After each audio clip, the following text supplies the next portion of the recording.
Je veux que vous arrêtiez ce que vous êtes en train de faire et que vous regardiez vos ongles. Pas le vernis à ongles, pas s'ils ont besoin d'être coupés. Je veux dire, regardez-les vraiment. La surface, la forme, les stries, la couleur à la base, la façon dont la peau se tient autour d'eux. La plupart des gens n'ont jamais vraiment regardé leurs ongles à l'âge adulte. Ils les ont coupés, vernis, peut-être rongés jusqu'à presque rien pendant une réunion stressante, mais ils ne les ont jamais lus. Et c'est un problème. Parce que vos ongles vous montrent peut-être en ce moment même des signaux d'alarme que votre système nerveux, vos reins, votre foie et votre cerveau essaient de communiquer silencieusement depuis des mois, peut-être des années. Je suis le docteur François Martin. J'ai passé ma carrière en neurologie avec un accent particulier sur la façon dont la maladie systémique s'exprime à travers les systèmes périphériques du corps, la peau, les extrémités, les ongles, avant même de s'annoncer par un événement clinique dramatique. Et je vais vous dire quelque chose qui surprend la plupart de mes patients. La première fois que je le dis, les ongles ne sont pas cosmétiques. Ce sont des données neurologiques et métaboliques. Après 60 ans, la capacité de votre corps à compenser une dysfonction interne silencieuse commence à se rétrécir. Les réserves qui maintenaient tout en ordre dans vos 40 ans sont maintenant plus minces. Non pas parce que le vieillissement est en soi problématique, mais parce que la marge biologique entre la lutte silencieuse et la crise devient plus courte à chaque décennie. Et dans cette fenêtre qui se rétrécit, les ongles deviennent l'un des rares endroits où le corps laisse encore une trace visible. Aujourd'hui, je vais vous guider à travers 4 aspects spécifiques des ongles qui ont été liés dans la recherche médicale publiée à 4 affections sérieuses qui touchent de façon disproportionnée les adultes de plus de 60 ans, des affections impliquant le cerveau, le système nerveux, les reins et le métabolisme systémique. Ce ne sont pas des maladies rares, ce sont des affections dont votre médecin n'a peut-être pas discuté avec vous, non pas parce qu'il cache quoi que ce soit, mais parce qu'un rendez-vous standard de 15 minutes ne peut tout simplement pas tout couvrir. Le 4e signe est celui pour lequel je veux que vous restiez. Je l'ai délibérément gardé pour la fin. C'est celui que je vois le plus fréquemment chez des patients qui viennent me consulter après des années de symptômes neurologiques vagues et inexpliqués. Fatigue. Légère brume mémorielle. Picotement dans les mains. Et c'est celui que presque personne ne relie à ses ongles. Astasque. Ce que la plupart des gens n'apprennent jamais sur les ongles. Vos ongles poussent à partir d'une structure appelée la matrice ingéale, une bande de cellules vivantes en division, cachée juste sous la base de chaque ongle. Ces cellules ne sont pas isolées. Elles sont en dialogue constant avec votre circulation sanguine, votre système nerveux périphérique et votre environnement métabolique. Chaque nutriment que votre corps absorbe, chaque toxine qu'il peine à éliminer, chaque signal inflammatoire qui circule dans votre système, tout cela passe par le tissu qui nourrit votre matrice ingéale. Imaginez-le ainsi. Vos ongles sont comme un enregistrement géologique. Une coupe transversale d'une roche indique aux géologues ce qui s'est passé sur Terre il y a des centaines de milliers d'années, couche par couche. Vos ongles font quelque chose de similaire. Ils poussent lentement, environ 3 mm par mois, et en poussant, ils encodent des informations sur ce qui se passait à l'intérieur de votre corps pendant cette période. Une perturbation nutritionnelle il y a 3 mois peut apparaître aujourd'hui comme une strie traversant l'ongle. Un problème métabolique chronique peut s'exprimer comme un changement persistant de forme ou de couleur de l'ongle qui s'est construit pendant des années. Après 60 ans, le système nerveux périphérique, les nerfs qui s'étendent de votre colonne vertébrale jusqu'à vos mains et vos pieds, devient plus vulnérable aux effets de la carence nutritionnelle, de l'insuffisance vasculaire et de l'inflammation systémique. Et comme la matrice ingéale est alimentée par des vaisseaux périphériques et du tissu adjacent aux nerfs, elle reflète souvent la détresse de ces systèmes avant qu'aucun autre symptôme visible n'apparaisse. Astarasque, signe 1. Stries longitudinale et risque de maladie de Parkinsonsk. Le premier signe est quelque chose que la plupart des adultes de plus de 60 ans voient déjà sur leurs ongles et qu'on leur a dit être tout à fait normal avec l'âge. Des stries verticales, des lignes allant de la base de l'ongle vers la pointe, parfois fines, parfois suffisamment prononcées pour se sentir quand vous passez un pouce dessus. Voici la distinction importante. Des stries verticales légères et discrètes qui apparaissent symétriquement, sur la plupart de vos ongles après 60 ans sont souvent, en elles-mêmes, une caractéristique bénigne du vieillissement. La matrice ingéale, comme tout autre tissu, devient moins efficace pour produire une plaque ingéale parfaitement lisse au fil des décennies. Mais il existe un schéma spécifique de strie verticale qui est différent.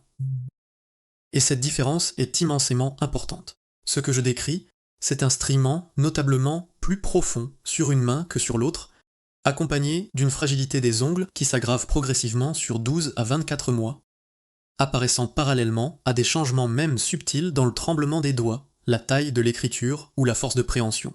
Ce schéma asymétrique de détérioration des ongles, particulièrement lorsqu'il est plus prononcé sur la main dominante ou lorsqu'il est associé à d'autres signaux nerveux périphériques, est apparu dans la littérature clinique en association avec la maladie de Parkinson précoce. Pourquoi la neurologie est-elle pertinente ? La maladie de Parkinson n'est pas principalement un trouble du mouvement à son début. Dans ses premiers stades, c'est un trouble du système nerveux périphérique et autonome. Les cellules dopaminergiques dans la substantia nigra, que la plupart des gens associent à la maladie de Parkinson, ne sont pas les premières cellules affectées. La recherche sur ce qu'on appelle la phase prodromique de la maladie de Parkinson. La période qui peut précéder un diagnostic formel jusqu'à une décennie montre que la dysfonction autonome périphérique, y compris les changements dans la santé de la peau et des ongles liés à l'apport nerveux, peut apparaître des années avant que tout tremblement ne devienne cliniquement évident. Je veux être absolument clair. Les stries verticales seules ne signifient pas que vous avez la maladie de Parkinson. Elles ne le suggèrent même pas en isolation. Ce qui compte, c'est le schéma, une progression asymétrique, combinée à des changements, à des shading asymétraires, combinée à des changements d'écriture, combinée à toute nouvelle tendance à légèrement traîner les pieds en marchant, ou à tout changement dans le balancement des bras, combinée à toute perte du sens de l'odorat, qui est l'un des marqueurs précoces les plus fiables de la maladie de Parkinson dans la phase prodromique. Un patient, auquel je pense souvent, je l'appellerai Raymond, avait 67 ans. Et est venu me voir initialement parce que sa femme avait remarqué que son écriture était devenue notablement plus petite au cours des 18 derniers mois. Quand j'ai examiné ses mains, les stries sur son pouce gauche étaient dramatiquement plus prononcées que sur le droit. Il a mentionné qu'il avait aussi remarqué que son pouce gauche semblait se casser plus facilement que le droit. Il avait attribué les deux au fait qu'il était droitier. Il avait aussi discrètement mentionné, presque comme une réflexion après coup, que la nourriture ne lui semblait pas avoir le même goût ou la même odeur depuis 1 an ou 2. La combinaison de ces observations, pas une seule d'entre elles en isolation, m'a conduit à le référer pour une évaluation neurologique détaillée. Son diagnostic de maladie de Parkinson à un stade précoce est revenu confirmé. Parce que nous l'avons détecté dans la phase prodromique, son traitement a commencé à un point où il pouvait concrètement préserver sa qualité de vie pendant une durée significativement plus longue. La conclusion pratique, regardez spécifiquement vos pouces. Tenez les deux mains côte à côte sous une bonne lumière naturelle. Si le schéma des stries semble notablement différent entre votre pouce gauche et votre pouce droit, notez cette observation. Notez si la taille de votre écriture a changé. Notez si votre sens de l'odorat vous semble différent. Et à votre prochain rendez-vous, dites à votre médecin que vous souhaitez un dépistage neurologique. Ande. Signe 2, les lignes de Beau et la maladie rénale.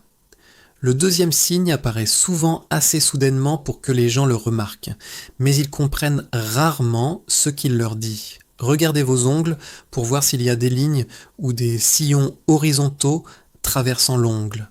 Pas le long de la longueur, mais à travers la largeur. Un sillon en retrait traversant l'ongle, comme une rainure pressée dans de l'argile, ce sont les lignes de Beau, nommées d'après le médecin français Joseph-Honoré Simon Beau, qui les a décrites pour la première fois dans les années 1840. Les lignes de Beau se forment quand quelque chose perturbe la matrice ingéale de manière si significative qu'elle cesse de produire normalement le tissu ingéal pendant un certain temps. Quand la matrice se rétablit et recommence à pousser, l'ongle avance mais laisse un sillon là où s'est produite l'interruption. Une seule ligne de Beau apparaissant sur plusieurs ongles simultanément suit souvent une maladie systémique majeure, une infection grave, une forte fièvre, une chirurgie majeure. Mais voici ce que vous devez comprendre. des lignes de Beau récurrentes, plusieurs sillons sur l'ongle à différentes hauteurs ou des sillons qui ne cessent de réapparaître sans maladie évidente racontent une histoire complètement différente. Des lignes de Beau récurrentes chez un adulte de plus de 60 ans, sans maladie épisodique claire pour expliquer chaque sillon, ont été associées dans la littérature clinique à la maladie rénale chronique. Pourquoi ? Vos reins filtrent les déchets de votre sang, y compris les sous-produits métaboliques qui, lorsqu'ils s'accumulent, deviennent toxiques pour les cellules. L'une des affections qui se développe quand les reins commencent à défaillir est appelée urémie, une accumulation d'urée et d'autres déchets azotés dans la circulation sanguine. Ces déchets endommagent directement les cellules en division rapide, et les cellules de la matrice ingéale se divisent plus vite que presque tout autre tissu de votre corps. Quand l'urémie commence, même à des niveaux subcliniques avant tout symptôme dramatique, elle stresse suffisamment la matrice ingéale pour interrompre de façon répétée la croissance normale de l'ongle. Il vaut également la peine de mentionner un deuxième signe ingéal spécifiquement associé à la maladie rénale, les ongles Mimi ou ongles de Lindsay. C'est quand la moitié inférieure de l'ongle apparaît blanche ou pâle et la moitié supérieure, la portion plus proche de la pointe, apparaît rose ou brunâtre. Si vous voyez à la fois des lignes de Beau et un schéma de changement de couleur Mimi, cette combinaison mérite une conversation très spécifique avec votre médecin sur la fonction rénale. La conclusion pratique, regardez la largeur de vos ongles, pas seulement la longueur. Si vous voyez un ou plusieurs sillons horizontaux et que vous ne pouvez pas les attribuer à un seul épisode de maladie significative, demandez spécifiquement à votre médecin des analyses de sang pour la fonction rénale. Un bilan métabolique de base incluant la créatinine et le DFGE. Signe 3. Les ongles en cuillère et la connexion cerveau-corps avec la carence. Le troisième signe est celui qui se relie le plus directement à la santé neurologique d'une façon qui surprend le plus les gens. Regardez la forme de vos ongles de côté. La plupart des ongles se courbent doucement vers le bas sur le doigt, un arc doux qui suit la forme naturelle du bout du doigt. Mais certains ongles, avec le temps, commencent à se courber dans la direction opposée. Au lieu de se courber vers le bas, les bords de l'ongle se soulèvent et le centre de l'ongle devient concave comme une petite cuillère. C'est ce qu'on appelle la koilonichi, les ongles en cuillère, et chez les adultes de plus de 60 ans, la koilonichi est l'un des signes ingéaux les plus importants à reconnaître, non seulement à cause de ce qu'elle indique sur le corps, mais à cause de ce que cela signifie pour le cerveau. La koilonichi, c'est le plus classiquement associé à la carence en fer. Mais la connexion dont on ne parle presque jamais est celle-ci. Une carence en fer chez les adultes de plus de 60 ans ne cause pas seulement de la fatigue. Elle cause des symptômes neurologiques, des symptômes cognitifs, des symptômes liés à la mémoire. Des symptômes qui, chez un adulte plus âgé, sont fréquemment attribués au simple vieillissement ou même à une démence précoce, alors que la vraie cause est une carence nutritionnelle corrigible. Le fer n'est pas seulement un matériau de construction pour les globules rouges. Il est essentiel pour la synthèse de la myéline, la gaine protectrice qui enrobe vos fibres nerveuses et permet aux signaux électriques de voyager à pleine vitesse. Il est essentiel pour la production de plusieurs neurotransmetteurs, dont la dopamine et la sérotonine, et il est directement impliqué dans la fonction métabolique du lobe frontal. La partie de votre cerveau responsable des fonctions exécutives, de la récupération mémorielle et de la vitesse de traitement.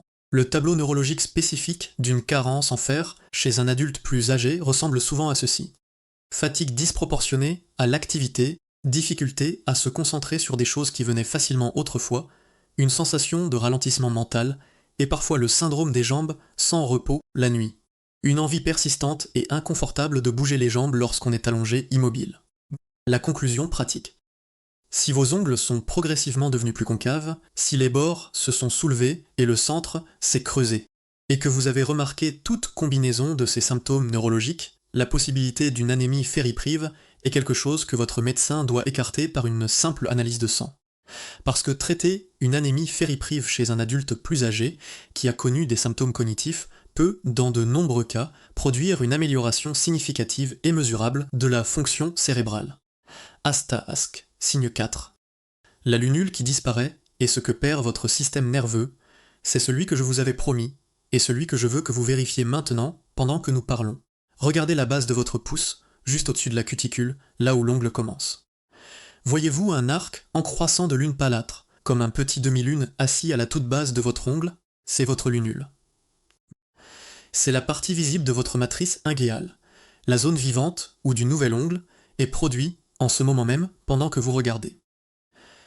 Chez un adulte en bonne santé, la lunule devrait être clairement visible sur les 2 pouces, typiquement visible sur les index, souvent visible sur les majeurs, moins systématiquement visible sur les annulaires, presque jamais visible sur les auriculaires, et c'est tout à fait normal.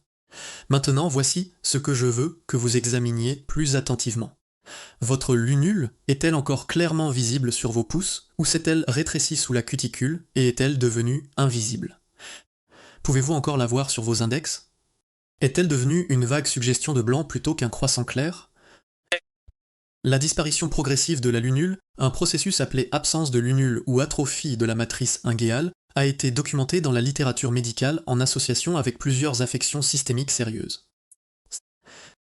Mais celle qui me préoccupe le plus en tant que neurologue, et celle dont on ne discute presque jamais dans le contexte de la santé des ongles, est la carence en vitamine B12 et sa conséquence, la dégénérescence combinée subaiguë de la moelle épinière.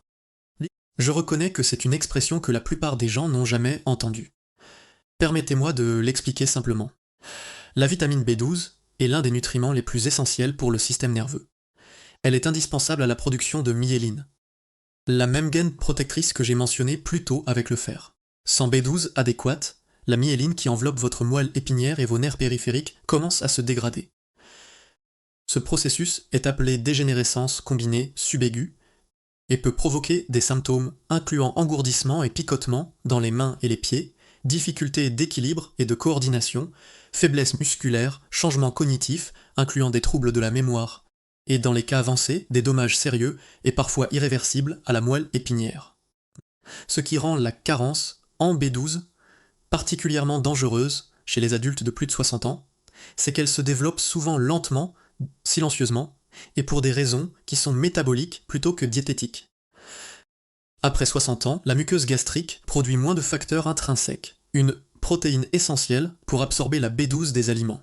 De nombreux médicaments courants, pris par les adultes plus âgés, dont la metformine pour le diabète et les inhibiteurs de la pompe à protons pour le reflux gastrique, réduisent encore davantage l'absorption de la B12. Le résultat est qu'une grande partie de la population de plus de 60 ans est déficiente en B12 sans le savoir, parce que les bilans sanguins de routine n'incluent pas automatiquement la B12 dans de nombreux contextes cliniques. Et la matrice ingéale, parce qu'elle est l'un des tissus les plus actifs métaboliquement du corps, montre les conséquences d'une carence en B12 parfois des années, avant que les symptômes neurologiques ne deviennent indiscutables. La lunule rétrécit. La matrice ingéale, qui ne reçoit plus les nutriments dont elle a besoin pour maintenir sa pleine activité productive, recule sous la cuticule. Une patiente que j'appellerai Colette, 73 ans, une institutrice à la retraite, est venue me consulter après que sa famille s'était inquiétée de ce qu'elle décrivait comme sa mémoire qui glissait. Elle oubliait des conversations récentes. Elle était parfois instable sur ses pieds. Ses mains picotaient la nuit. Son examen neurologique a montré une réduction du sens des vibrations dans ses membres inférieurs. Une constatation précoce classique dans la dégénérescence combinée subaiguë. Quand j'ai regardé ses mains, les 2 lunules avaient complètement disparu. Elle ne se souvenait pas de la dernière fois qu'elle les avait vues. Son taux de B12 est revenu d'une façon critique bas. Elle prenait un inhibiteur de la pompe à protons depuis près d'une décennie et son apport alimentaire en B12 était minimal. Avec une supplémentation en B12 à forte dose, délivrée initialement sous forme d'injection parce que son absorption était si compromise, ses symptômes se sont améliorés de façon significative au cours des mois suivants. Son équilibre est revenu en grande partie à la normale. Son brouillard mémoriel s'est substantiellement dissipé. Ces lunules, bien qu'elles ne soient jamais pleinement revenues à leur prominence antérieure, ont commencé à réapparaître à la base des 2 pouces dans les 3 mois. Ce résultat était possible parce que nous l'avons trouvé. Et le premier fil que j'ai tiré était la lunule. Astrasque votre plan d'action, emmenez vos mains à une fenêtre avec de la lumière naturelle. Examinez chaque ongle. Tenez les deux mains côte à côte et comparez la texture globale, la qualité et l'apparence. Notez si une main a l'air notablement différente de l'autre et associez cette observation à tout changement d'odeur, d'écriture ou de sommeil que vous avez remarqué récemment. Cherchez des sillons horizontaux traversant la largeur de l'ongle. Vérifiez la forme de côté pour voir si un ongle a commencé à devenir concave. Et regardez à la base de vos pouces et index pour vos lunules. Prenez une photo des deux mains. La lumière doit être uniforme et la photo suffisamment proche pour que vous puissiez voir clairement la base de l'ongle.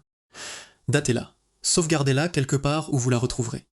Cette semaine, si l'un des 4 signes d'aujourd'hui correspond à ce que vous avez trouvé, notez-le précisément. Quel signe, quel doigt, depuis combien de temps vous l'avez remarqué, et tout autre symptôme, engourdissement, picotement, fatigue, brouillard mémoriel, crampes dans les jambes, problèmes d'équilibre qui ont été présents en même temps. Dans les 30 prochains jours, si vous avez trouvé 2 ou plusieurs de ces signes ou un signe combiné à des symptômes neurologiques, n'attendez pas votre examen annuel. Appelez le cabinet de votre médecin cette semaine. Dites-leur que vous voulez faire vérifier votre taux de B12, une numération formule sanguine complète incluant les études du fer, un bilan métabolique de base pour la fonction rénale, et demandez spécifiquement un dépistage neurologique si vos symptômes impliquent vos mains, pieds, équilibre ou cognition. La chose la plus importante que je puisse vous dire, aucun de ces signes ingéo n'est un diagnostic. Chacun d'eux nécessite un contexte clinique. Ce que ces signes sont, c'est une invitation, une raison d'avoir une conversation que vous n'auriez peut-être pas eue autrement. Un fil qui mérite d'être tiré. Les affections neurologiques que j'ai décrites aujourd'hui, maladie de Parkinson, précoce, maladie rénale chronique, carence en fer avec impact cognitif, et dysfonction de la moelle épinière et du cerveau liée à la B12, partagent une caractéristique critique. Elles sont toutes dramatiquement plus traitables quand elles sont trouvées tôt. Votre corps communique avec vous en permanence à travers des symptômes, des sensations et des signes sur la surface de votre peau et de vos ongles que la plupart des gens n'ont jamais appris à lire. Les ongles que vous avez regardés ce matin, sans y prêter attention, sont peut-être la fenêtre diagnostique la plus honnête que votre corps vous ait donnée cette année. Et vous aviez juste besoin du vocabulaire pour comprendre ce qu'il disait. Je suis le docteur François Martin. À bientôt dans la prochaine vidéo.